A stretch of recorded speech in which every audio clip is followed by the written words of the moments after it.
is it in the first place ethical for an AI to be using? They're using human created art to then create new art and then like take away human jobs. That seems like a big problem.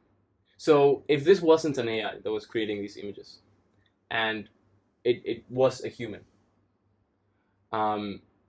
would we call it stealing, or would we call it creativity? Would we call it inspiration, or would we call it stealing? Weirdly self-reflective. Yeah. Is something that last year we would have never classified an AI as. And we see wildly angry, upset responses brought about by people who are deeply concerned about how this is going to impact humans in our society. Yeah.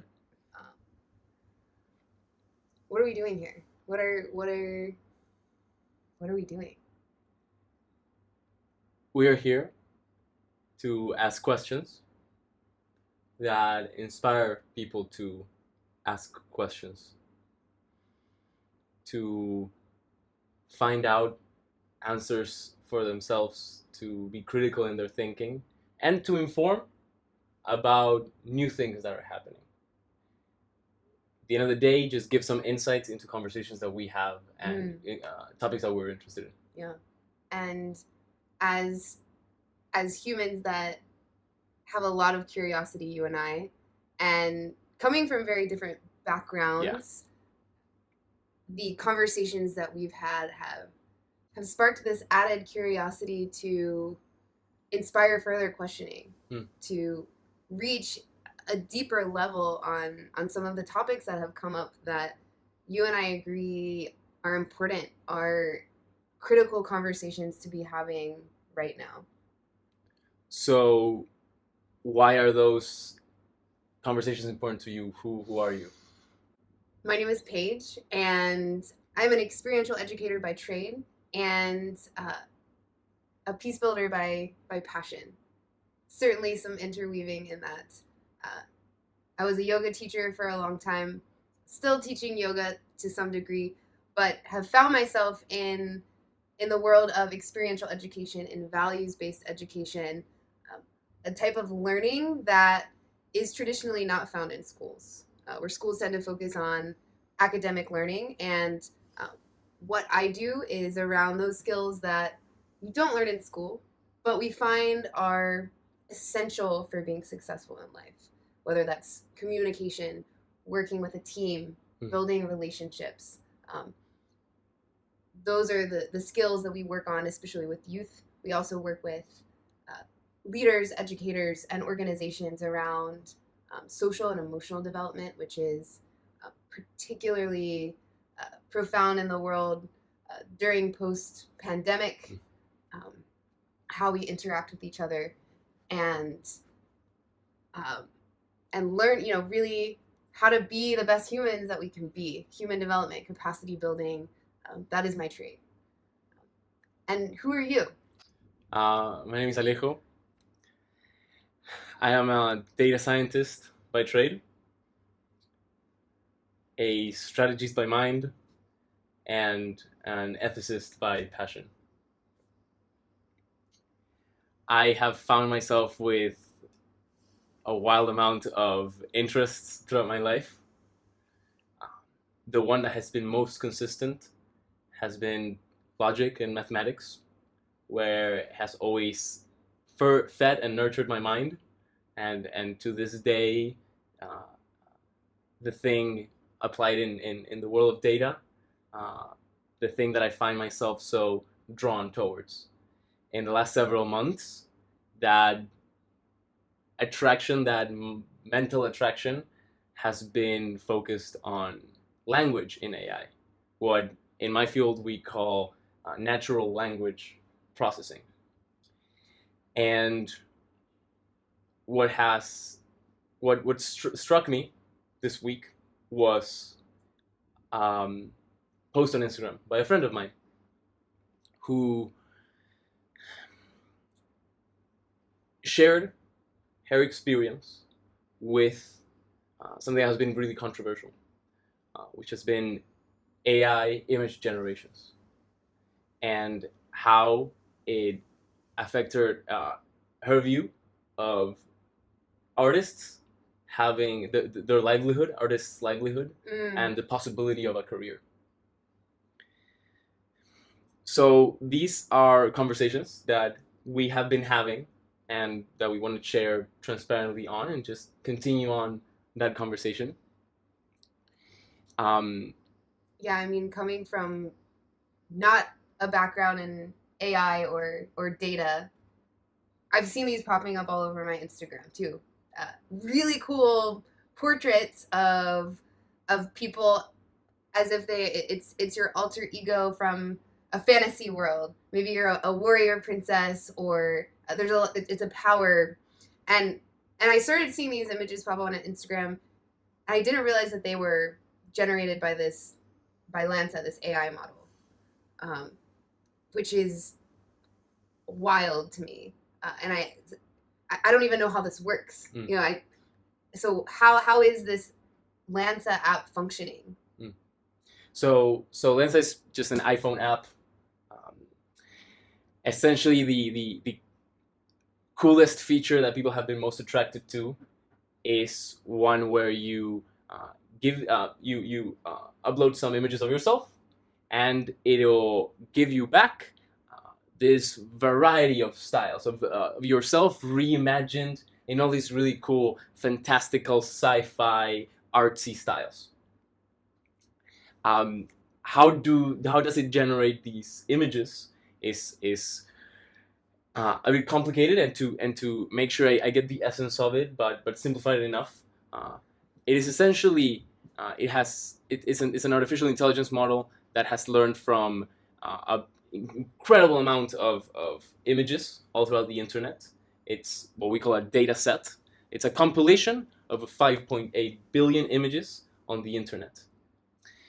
And it has learned what artsy, what fantastical, what magical style painting or portrait means based on this huge data set. So what has it learned from these 5.8 billion images is, well, what do artists mean when they say impressionism? And the impressionist images from artists throughout centuries on the internet usually have this tag of this is an impressionist image. And what this AI is able to do is say, oh, this image means impressionism. This other image means fantastical. This is a portrait.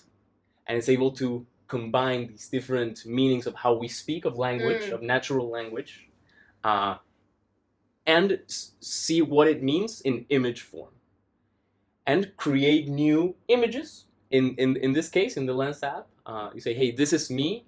What am I as an Amazon warrior? What am I as an astronaut?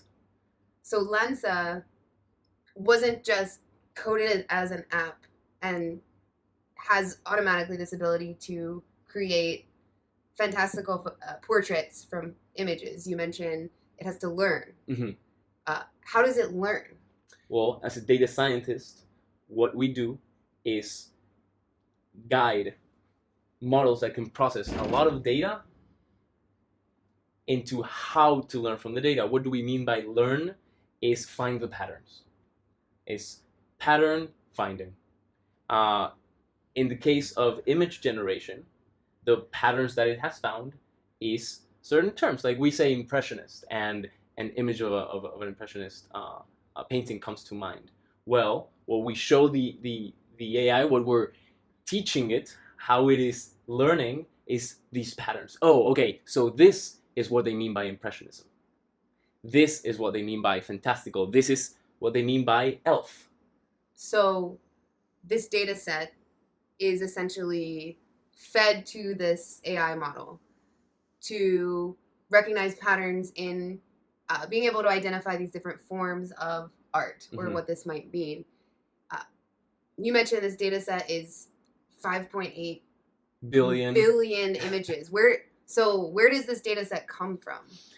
So there's this organization who wanted to enable research in AI to advance research in AI, and what they did was go to the internet and find all the images that they could, and essentially download them into what we call a data set. It's just a Okay. compilation of all these images, and then So they made it publicly available. so these images could be, if it's on the internet, these images are available to be a part of this data set. Yes. Whatever is Yes. out there. Yep. So in this case, Lensa has been trained from all of these images that are just out on the internet, random, maybe uploaded by people, uploaded by artists, and then Yeah. trained to then produce these portraits available. Yeah. Likely all of your Instagram food pictures, the pictures you've uploaded with your friends on a night out, every image that anybody has been able to watch in the internet is probably in this data set. Okay.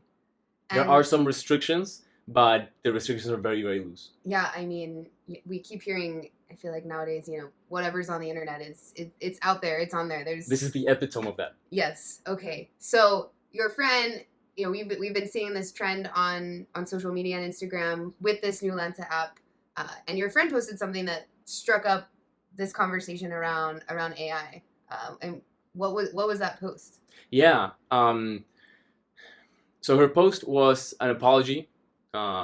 She wanted to use her platform to apologize to all her friends who are creators, to pretty much any artist who right now their livelihood is being affected by these models, because you are able to pay $3.99 for a bunch of new stylized pictures of yourself, and it demeans artists' work.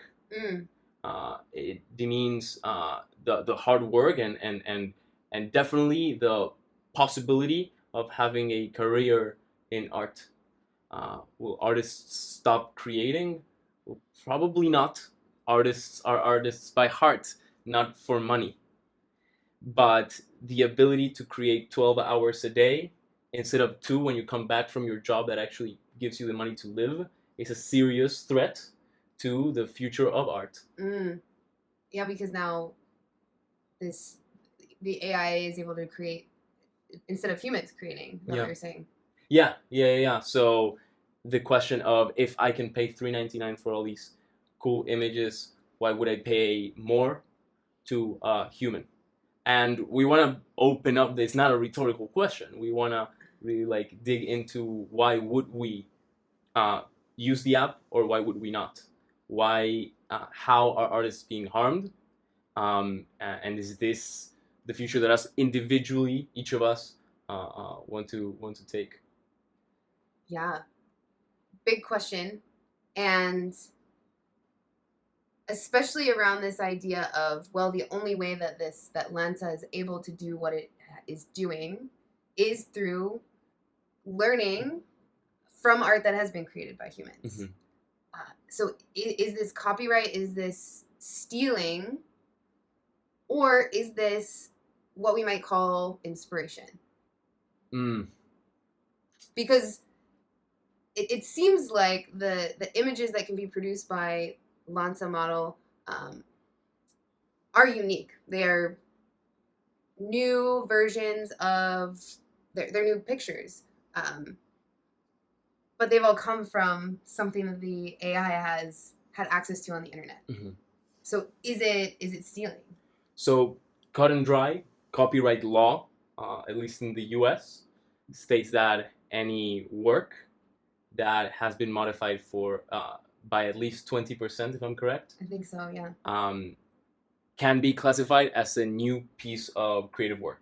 Yeah, and this is applies beyond the AI realm. This could be applicable to any issue of intellectual property. And in my world, that might look like curriculum, for example, which we come across this as well in the education world of being inspired by something, changing it, making your own, and now it can be kind of considered its own entity, its own new thing. So these AIs are, I guess, technically creating new artwork from what they've been trained on. Yeah.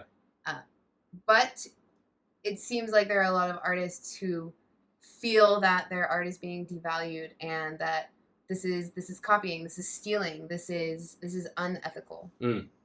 Um, and we use the word steal as with a broad possible with broad definition, meaning, well, does steal mean that this AI has leveraged all these artists' work to learn from and then create something new?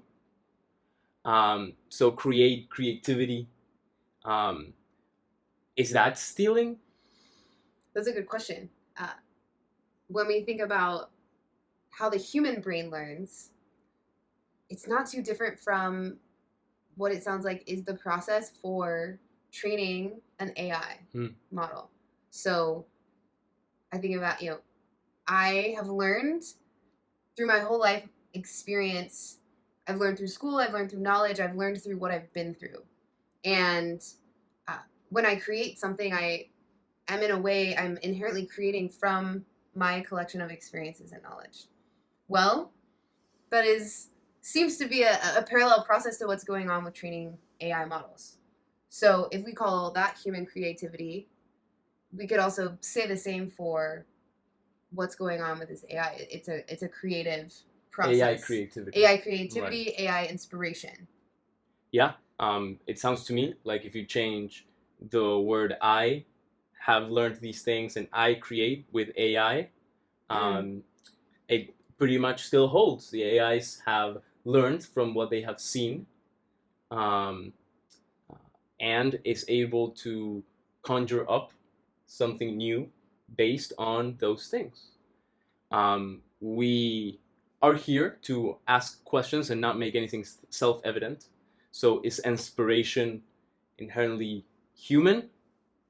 Can we extend the definition of inspiration for something that isn't human and still call it inspiration? Yeah, that's the question, isn't it? And what comes up viscerally for me as a human, especially learning through the conversations that have come up and seeing trends now on different social media platforms about AI models, is, this feeling of our AI, the possibility that AIs will just replace humans. It costs $3.99 and a matter of seconds to feed Lensa 20 photos of yourself and then receive these really cool artistic images. Why would I go pay? Is that taking away being able to go to an artist, put in that same request, which will likely take a lot much more time and energy? Am I then devaluing their art? Am I devaluing this humanness? And I think about art that I would want to put on my wall. I don't want to put art on my wall that's generated by an AI. It feels inhuman almost. Well, I would say that the reason why we're seeing half of our Instagram posts be these magic avatars, these recreated, fantasized portraits, are because they are fascinating.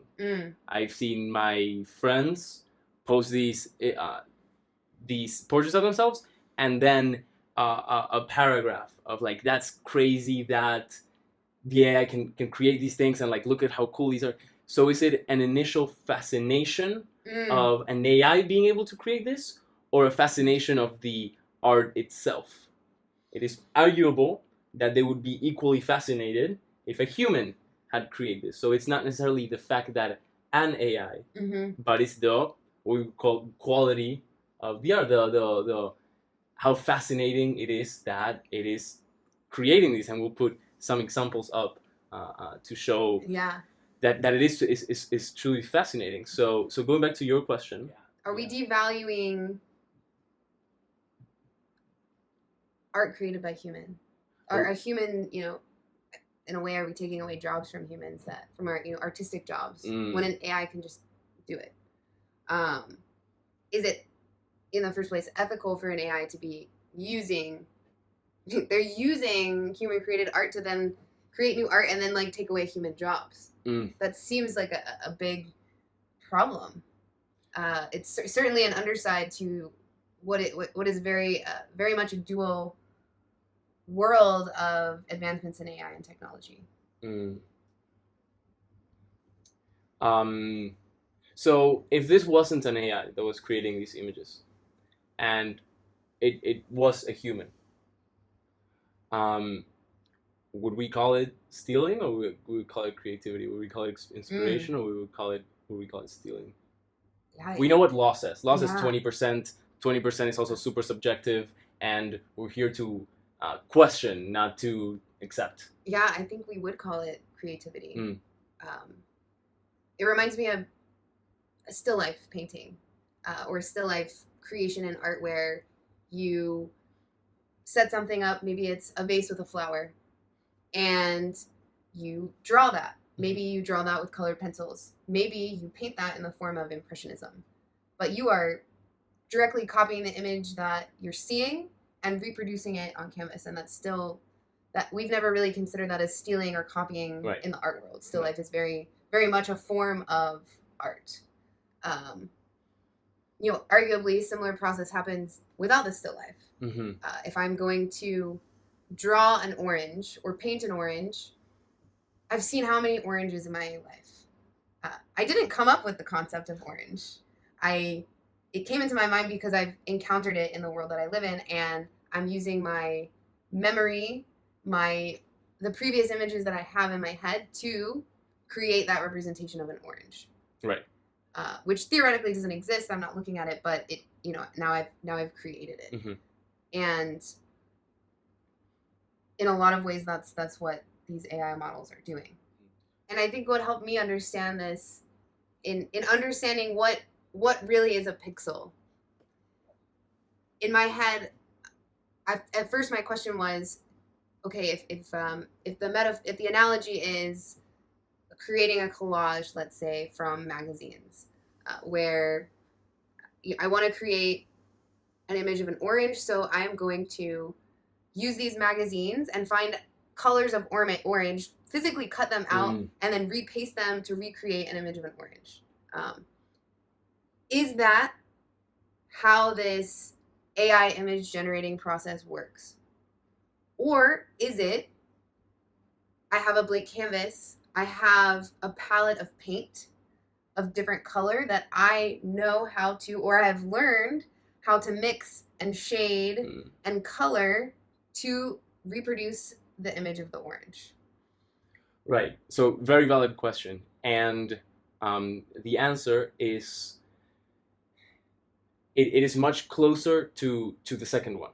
It is much closer to it understanding, hey, this is how I arrange orange shades, orange pixels, in order to create or to represent an orange, right?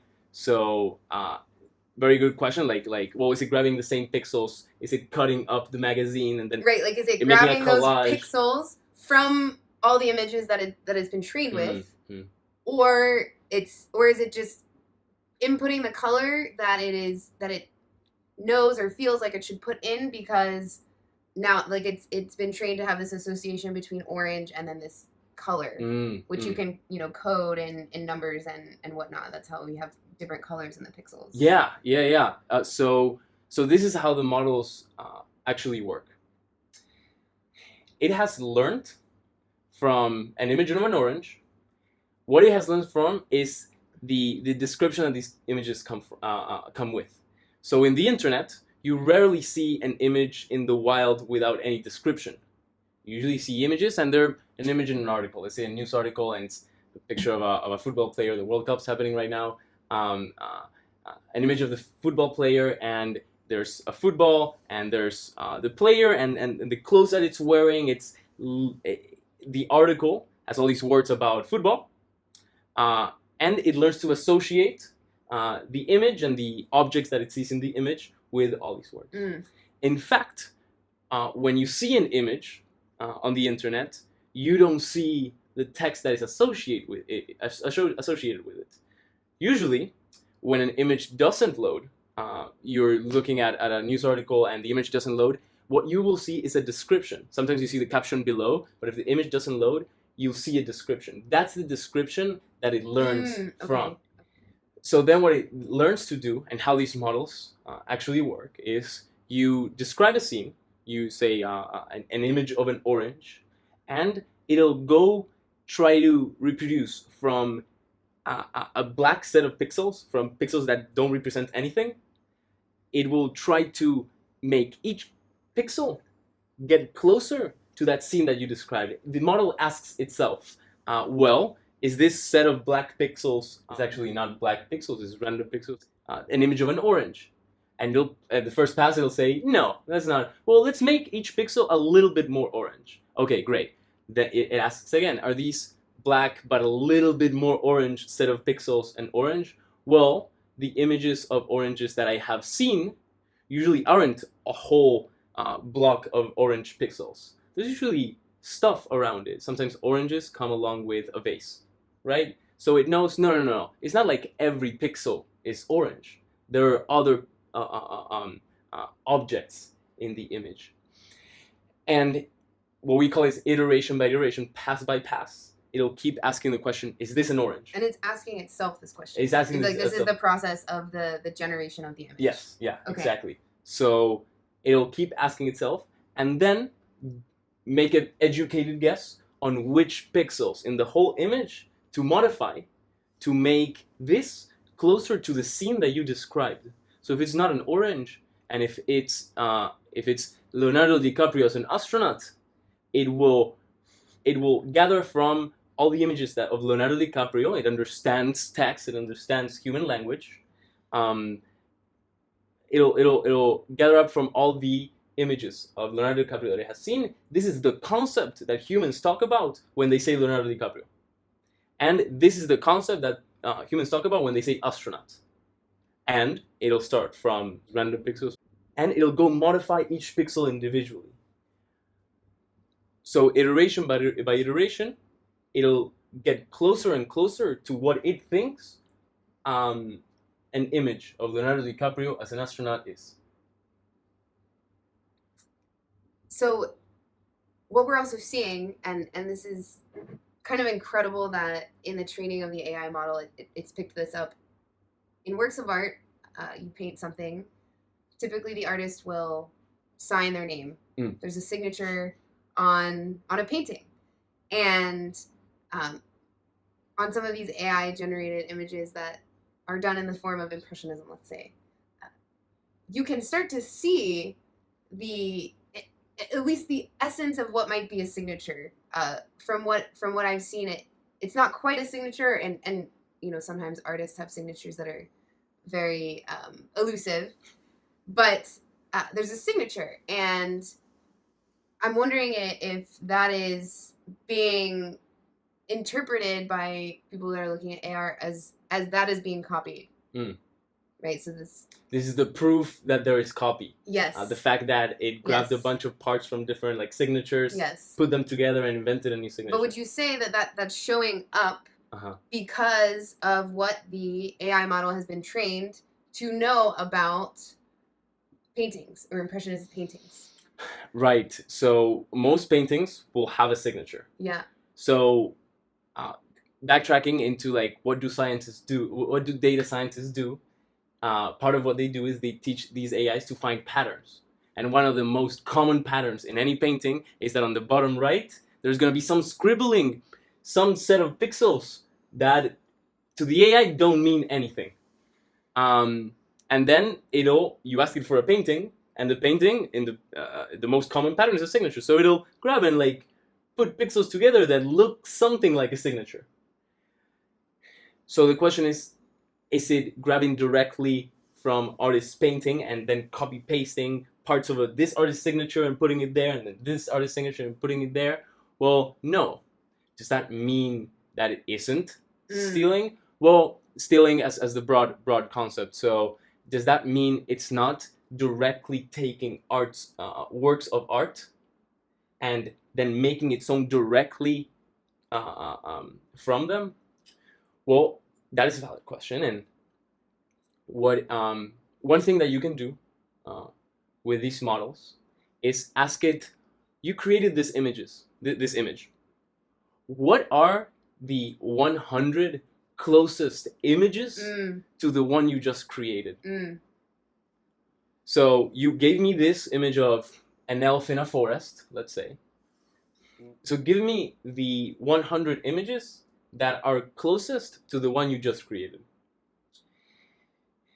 So what if 10 different artists' paintings come up in the top 100? Should we attribute part of this new work of art, if we can call it new, this new work of art, can we attribute it directly to those artists? That's a question. Again, nothing is self-evident. We can't say yes or no directly. And at the end of the day, and the undertone to all that we're talking about is artists' livelihoods are being harmed.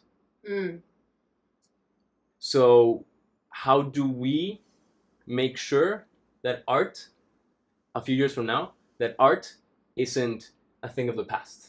That art isn't something that people used to do, because now everything is AI. How can we make sure that humans aren't so damaged by this? People that aren't in this for the money, they're here for the passion. How can we make sure that we don't hurt them? And that there are many layers to this.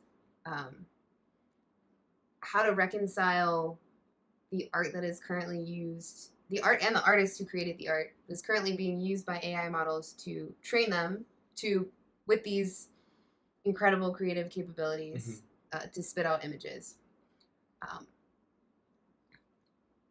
Big question, because this particular model that we're talking about was trained with 5.8 billion 5.8 billion images.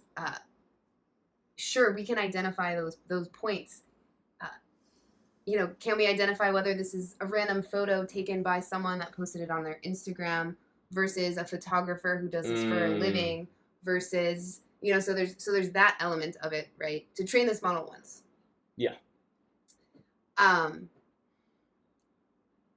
Coming to the human question and creativity, I don't know that it's possible to radically eliminate creativity from humans. I think that's innate within us. What time has shown us, especially in the past 20 years, as we've seen the exponential growth and advancement in technology, is that it certainly is forcing creatives, especially creatives in the career space, to shift what creativity means. Not that we're eliminating it, but now creativity, design looks different. And I think tools like Canva are a really interesting example of this, and how the world of digital marketing has evolved, right? It's so much faster and easier to create content nowadays. Canva is just one tool of many, and I use Canva a lot in my work for Instagram posts, for any type of template that I need. I can go to Canva.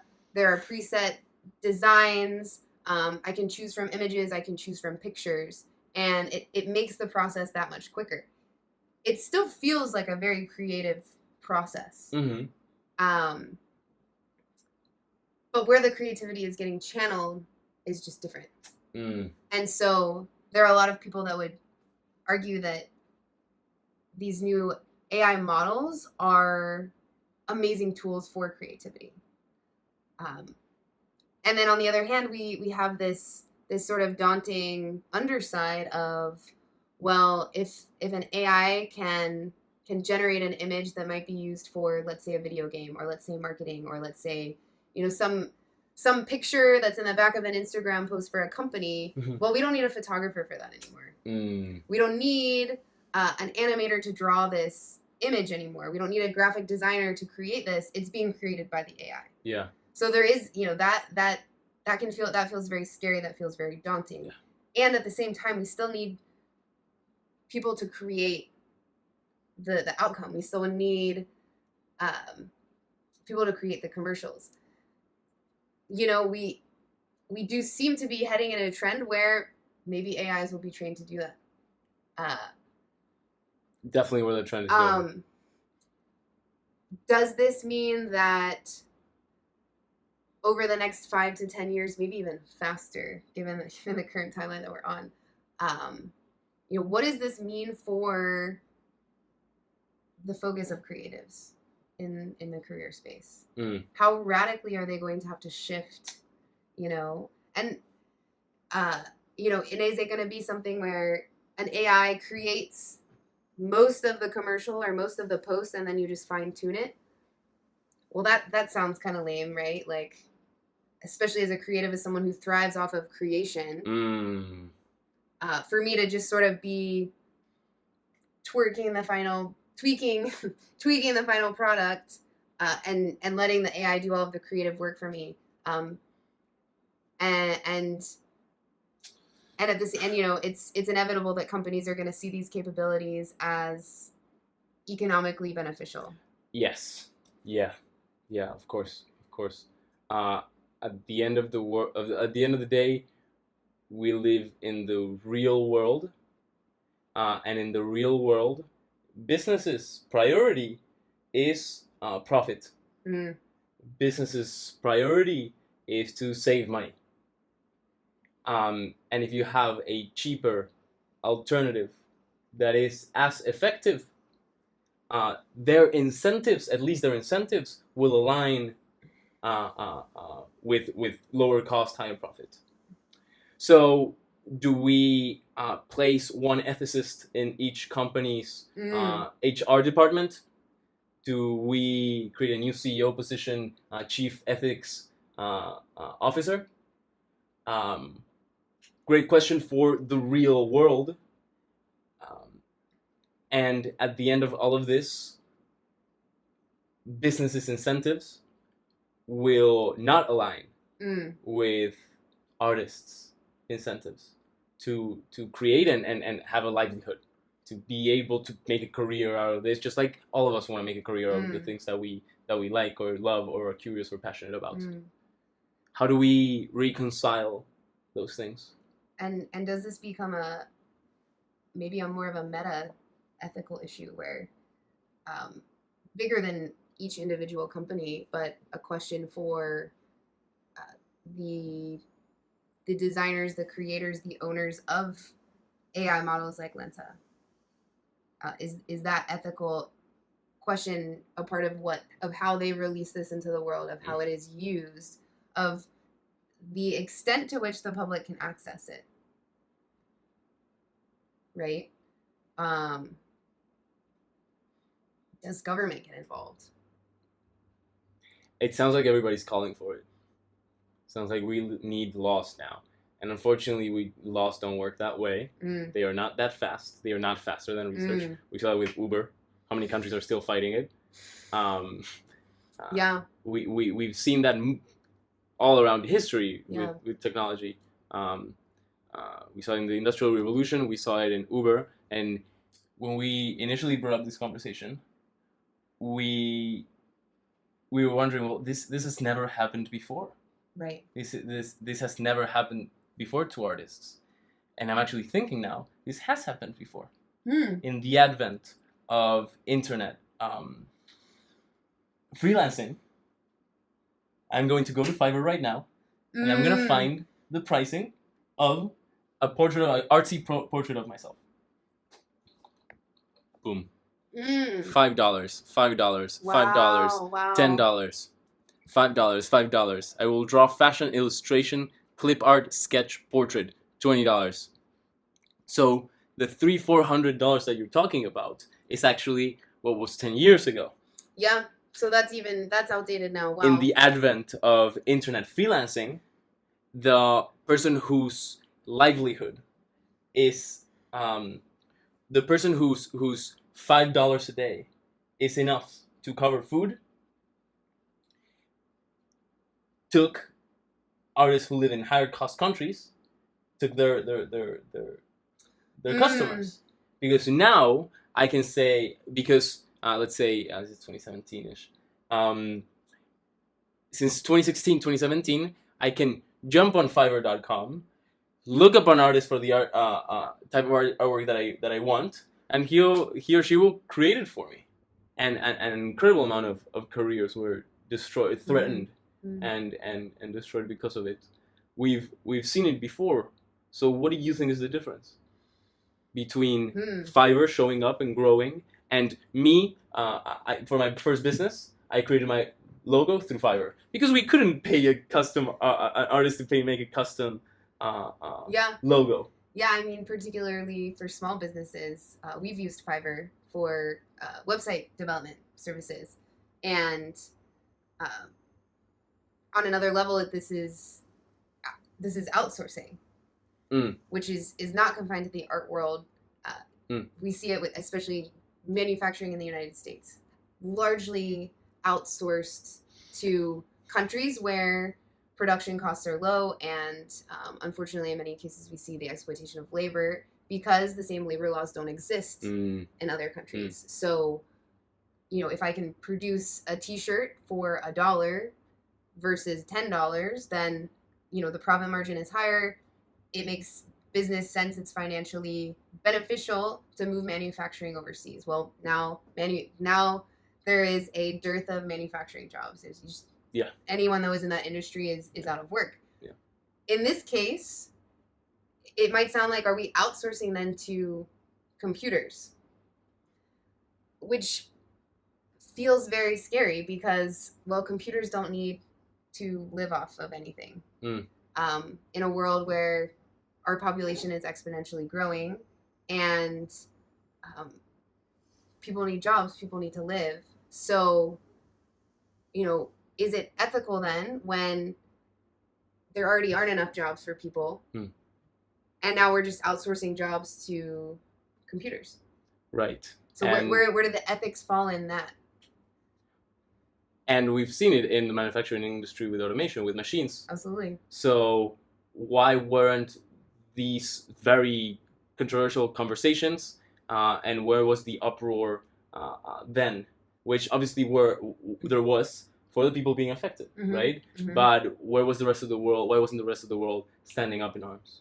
What is the difference? Well, there were conversations happening. Big business trumps it all, though. And in a way, there is a component of this that it's there are definitely people that are lose jobs that we're outsourcing, and there's a sector where it's transitioned. So now I am maybe no longer on the assembly line of putting together a car, for example, but I am trained to operate the machinery or even fix the machinery that is assembling the car. So yes, it's a transfer. Right. And the transfer took time. Yeah. Also, it's not everyone. It's not everyone.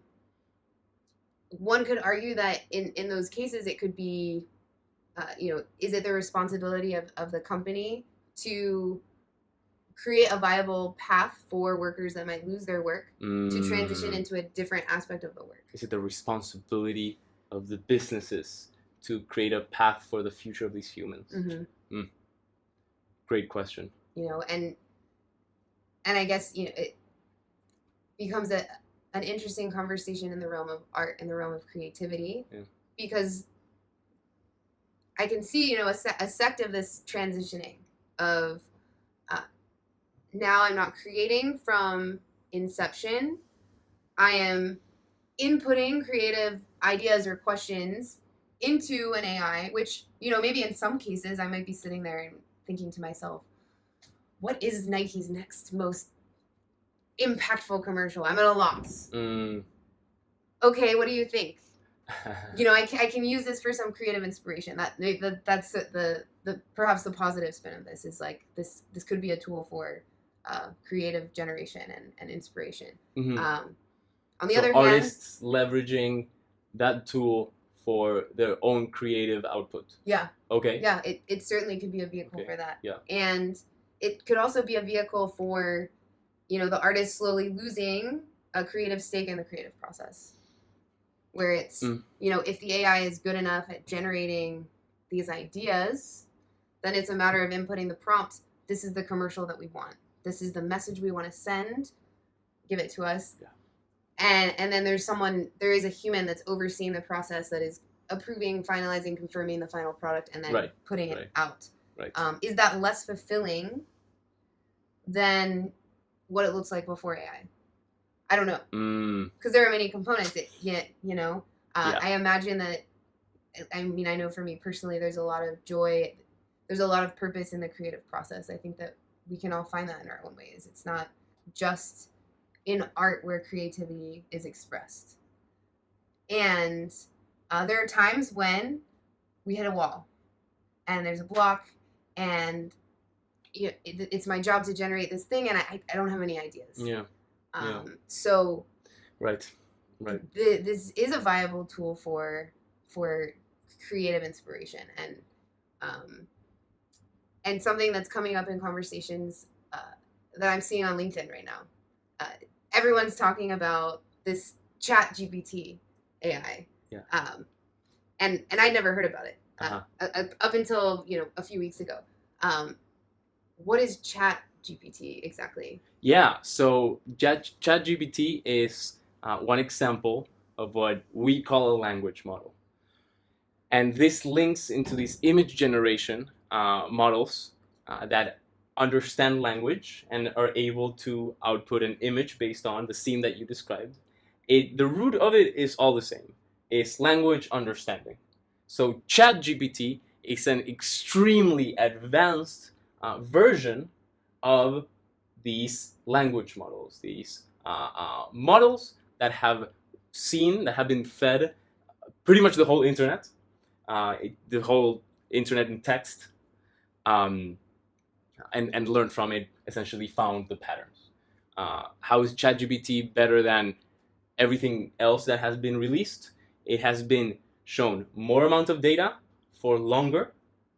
And again, what do data scientists do? Help AIs find the patterns.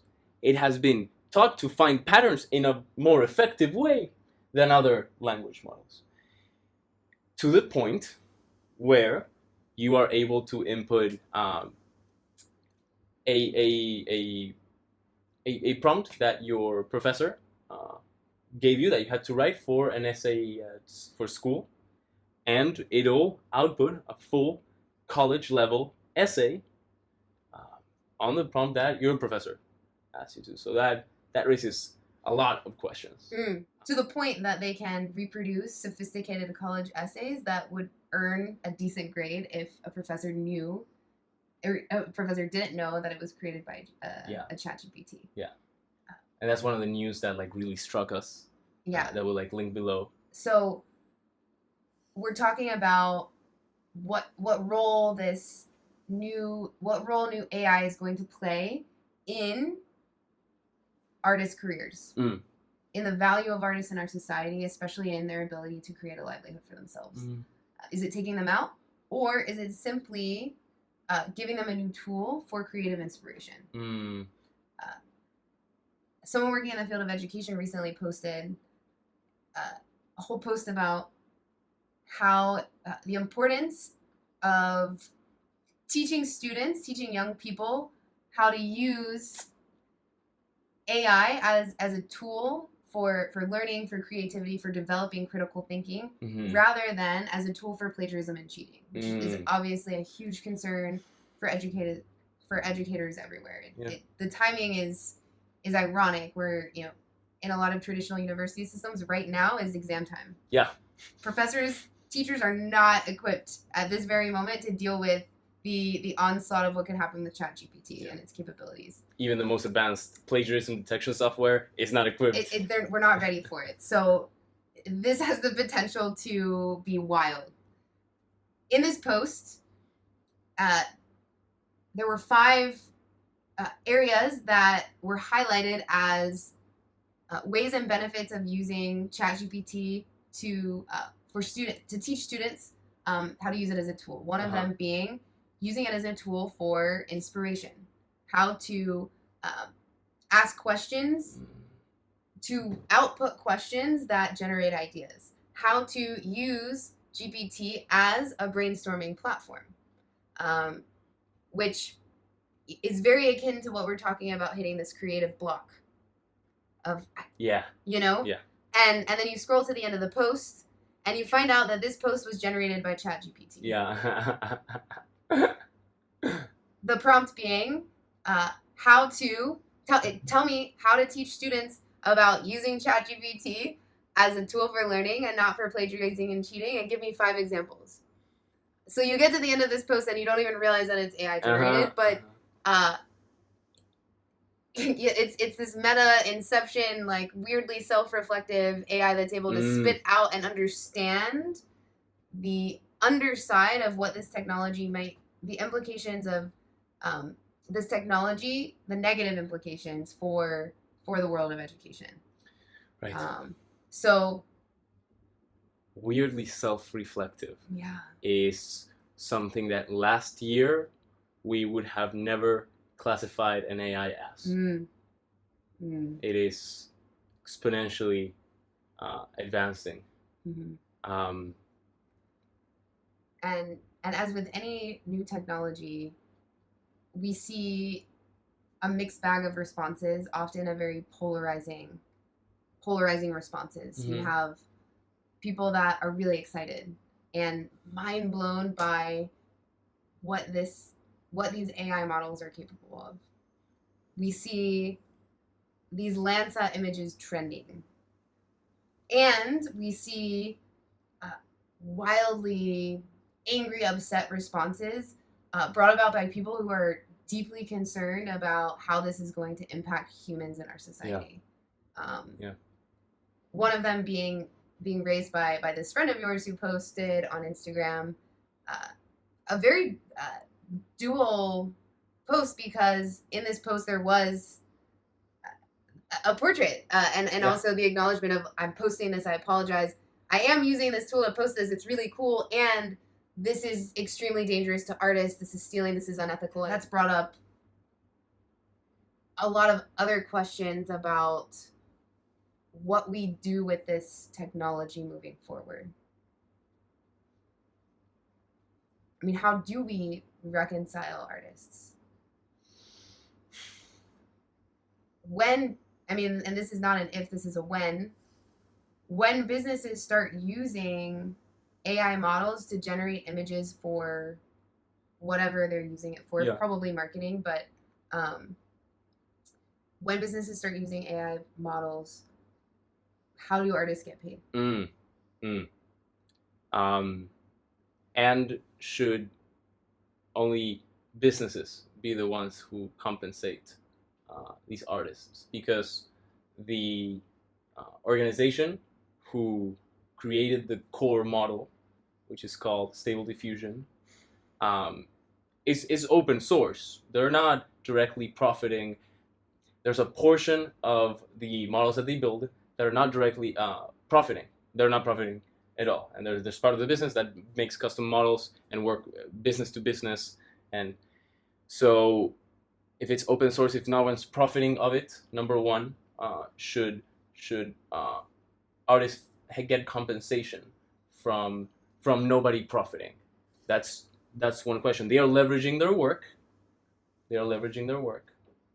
Well, and I mean, this is opening up a whole other box to say this. They're not profiting with money, but they are profiting with data. They are profiting with data. That's very true. And not the first time I've come across this concept or vision of the future in data replacing currency. Data is a huge form of currency. It's transferred to currency all the time. I mean, look at Google and Facebook. Yeah. How much value they derive from data. Right. Data is sold all the time back and forth. It is a huge moneymaker. And completely interchangeable with currency. Instead of giving them money, you're giving them data they profit off of that they turn into currency. So they are profiting in something. And that opens up a question for me of like, well, obviously right now it's open source because they need data. Yeah. They need people to be playing around with these different models to improve them. Yeah. It also gives them feedback about how a consumer would use a model, or what kind of prompts people are putting in, right, that are going to make these models sophisticated. So then the question is, do the models reach a point of sophistication where they shut it down and it's no longer open source? ChatGPT is technically not open source, meaning you can't download all the code and run it on your computer. However, it is publicly available temporarily. While they are what we call fine-tune it. It's like, we trained it, it's really good at this. How can we make that last 2% better? That 3% better? How can we make it? And in the data world, 2-3% is a lot. For businesses, 2-3% model accuracy means in many cases for big businesses means millions and millions and millions of dollars. So open source is definitely a whole new topic. If we narrow it down to businesses, if we narrow it down to for-profit organizations that are leveraging these image generation models, these art generation models, these photography generation models to make money, how do we compensate? Is that the question that you posed? Yeah. How do we compensate? How do we reconcile, perhaps? I think compensate is stronger and what we should probably be focusing more on. Artists' images that are being used to train AI models. And then, whatever that looks like when businesses are leveraging AI models for their purposes. Because right now it's sort of an open free-for-all. Yeah. Yeah. There's one thing to know, which is the vast majority of artists' work have been leveraged without their consent. Have been used to train their models without this consent. It is hard for me to come up with any suggestion of how to reconcile that. That isn't, don't use those works until you get consent. Because it is the fact that it is a massive amount of data that makes these models so good. Right. If they try to get consent, and as some organizations are, it would take so much longer to get these models to the quality that they are. It doesn't mean that that's a justification to use work without consent, and we can say that that's stealing, using something without consent. Absolutely. I mean, I think that's what is being brought up by artists right now in relation to Lensa, is that it is stealing. And when it comes to the specific topic of artists' livelihood, so trying to focus a little bit more on that question, how would we compensate these artists? One thought that has come to mind, what you can do with these AI models is, you have a picture and you ask what other pictures are most similar to this one. So if you ask the model to generate a new picture, you describe a scene. What you can ask is, what are the images that are closest in similarity to this new image that was created? So even though the new image, there is a new image that wasn't copy-pasted from anything else, there are going to be many images, not 100 but thousands, that are extremely close in similarity, or at least in some of the components. The labradoodle, there's going to be labradoodles in other images that are extremely close, and the toy and the forest are going to be pictures of toys and forests that are extremely similar. So maybe one suggestion is that could be a measure of who gets paid how much. Royalties. Just like how copyright works and intellectual property works. So if we find a way to reconcile the consent aspect and focus specifically on livelihood, there are ways that we can conjure up to have these businesses, and we're talking data auditing, we go into a lot of things that have to be implemented in law and governance and regulation, to hold these businesses accountable for what they owe to these artists. So that could be one suggestion. Anything else that comes to mind? How could we pay these artists back for their work being leveraged. I mean, it sounds like it's a little bit too late for this, but it would have been a good move to maybe start with the consent. Hey, we're launching this new open source AI project, and you could have the opportunity to be a part of training this model. This is what compensation looks like. Everything is by consent. Yeah, the drawback is that the model has less data, has a smaller data set.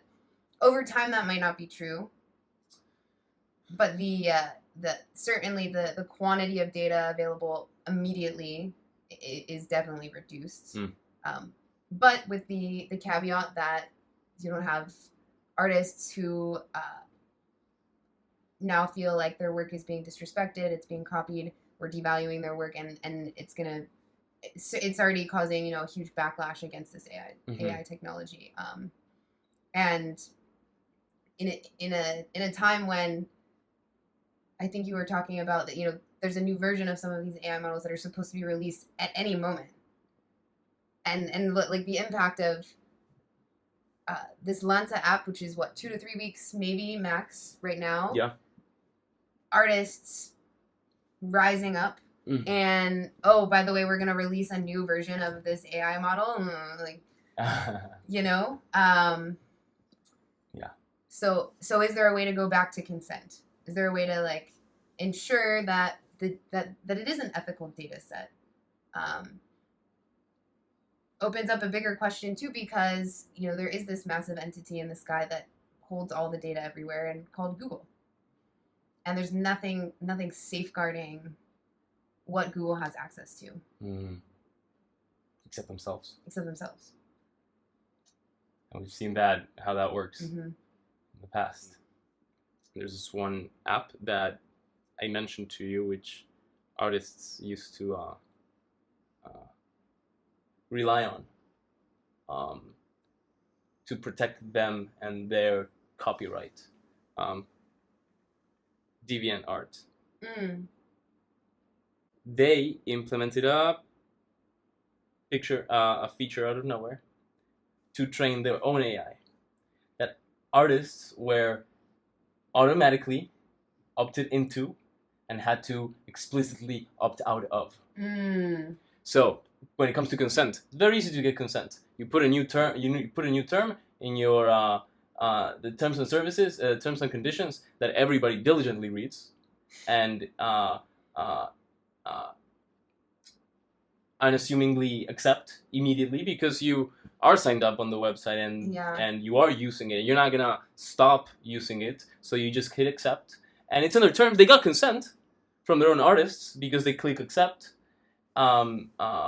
That's not enough of an in the realm of ethics. That's never enough of a justification. And all their artists were outraged. 2 hours later, after releasing this feature, they took it down. That's how fast the artists rose up. Even a platform that vouched for artists for years and years and years, and the one place that artists felt safe, that their work wouldn't be stolen, did this to them. In the interest of profit. Because it wasn't the head of art of this company that decided to implement this feature as an opt-out. It was the business side. It was the people trying to make money, which is extremely tricky. Businesses now more than ever have to adapt, or they will die. Where is accountability in place for businesses to take the responsibility of the worker loss that they are responsible for?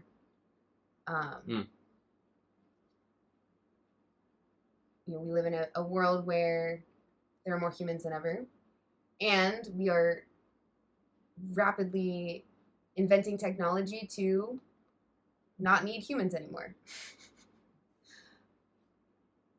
This is a pretty radical idea that just came to mind, but if we're talking about data as currency, every single person on the planet that has interacted with the internet has given currency to Google. Yeah. Has given currency via data to the interwebs, and quite a bit of it. And it's not hard to see on their bottom line, on their public financial reports. So if by virtue of we're giving all of this data to a company or to several companies or the grander industry of tech, more fuel to more quickly replace the jobs that we know humans need to survive, is it then the responsibility of those data companies to provide for humans?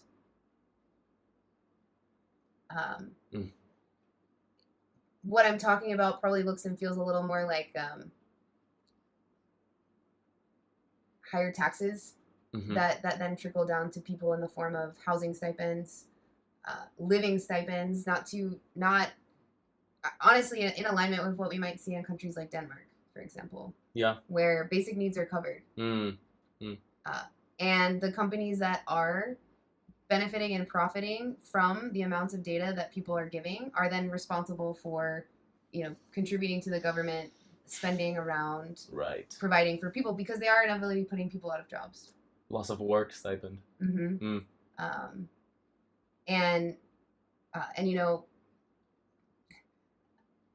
people have a lot of political beliefs around that, and the association of socialism or communism comes to mind, and everyone has their own associations to those words. Yeah, until you lose your job, and then you ask for help. Right, and we look at Facebook just laid off 4,000 employees recently. 11,000? 11,000. Several thousand. This company that's so big, taking responsibility for this. We know that we're human, and we can look at other models for countries that are creating a system in place that gives people a baseline. In a world where it can be really hard to find a job, where jobs are becoming increasingly farther and few, or being concentrated into certain industries, housing stipend, education stipend, healthcare stipend, you have your basics. Doesn't eradicate the need for a job, but it doesn't plunge people immediately into these dire situations, which is the huge fear, especially with artists. Of course. The starving artist is a very real thing. There's not ever been a viable path forward for artists except for the few and far between that make it. The Van Goghs, the Picassos that become so worldwide renowned and famous. But there's so many other artists, and so all kinds of artists, and and for so long, big companies are already in bed with the government. There's already this,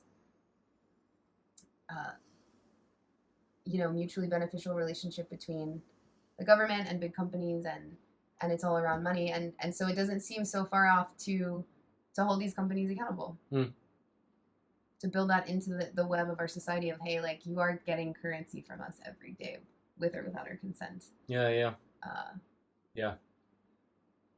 So if data becomes interchangeable with currency, data becomes interchangeable with profit, and profit has to be taxed. To what degree do we tax data beyond just the monetary bottom line? To what degree do we regulate businesses' access to data so that this new modern era currency that people are directly feeding to businesses gets properly, fairly compensated? Today, artists. That is the question for today, artists. And tomorrow, programmers. A version of, I believe, a version of ChatGPT, or it is ChatGPT itself, can write competition level code. ChatGPT is already an average programmer, and what average means is a 3 to 5 year career. So you already delete all programmers with less than 3 years of a career, because you can just ask ChatGPT. So it's not artists that are crying. It's not just it's not just crying artists having a fit about them not making money, because it has always been hard for artists to make money.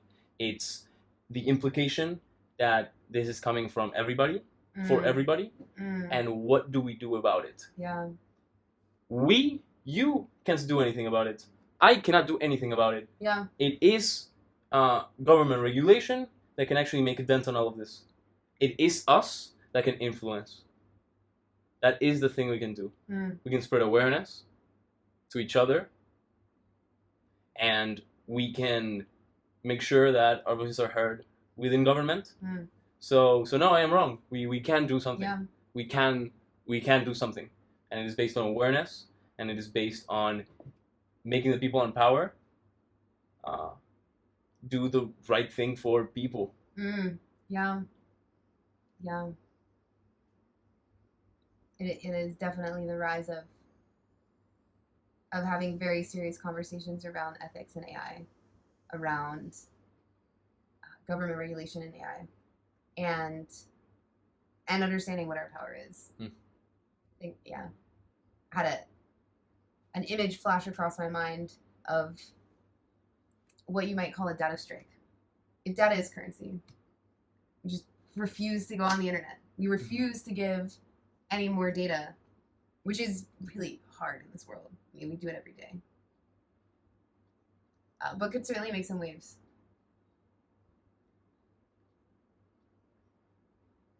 Interesting. Yeah. So, what is the word? So are we not coerced? Oh, not blackmailed.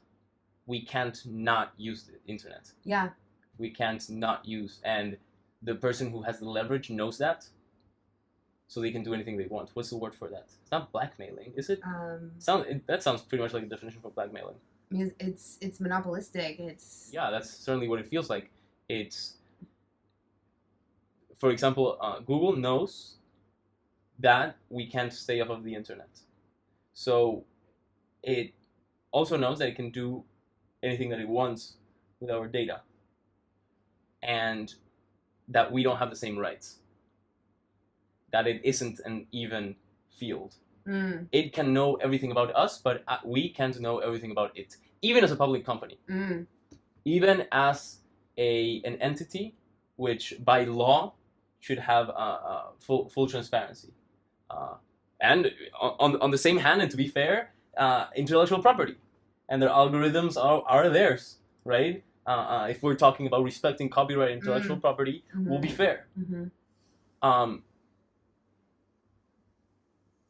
But then let's make sure that we're fair on both sides. Yeah. Yeah. And that as these waves of developments come about, that these conversations happen. That there is a spark, there are conversations, there's action to keep our focus on humans and ethics. Otherwise, we'll lose the human to the AI. Yeah. So, what does a Bright know in all of this to wrap it up? We can acknowledge the human ingenuity it took to get to this point. Yeah, very true. And perhaps it's the ever-present irony and conflict of being human is that we are manifesting our own destruction. That's not really a bright note, but it is pretty. But you accurate. know, we're so brilliant. This is brilliance. So let's use that brilliance not to destroy ourselves. Let's use that brilliance not to replace humans in this human world, and let's use it for good. Let's pull out what we can. The two sides of a coin to everything. So let's identify those two sides and pull out what we can of the good, harness the good, and not allow ourselves to go so far.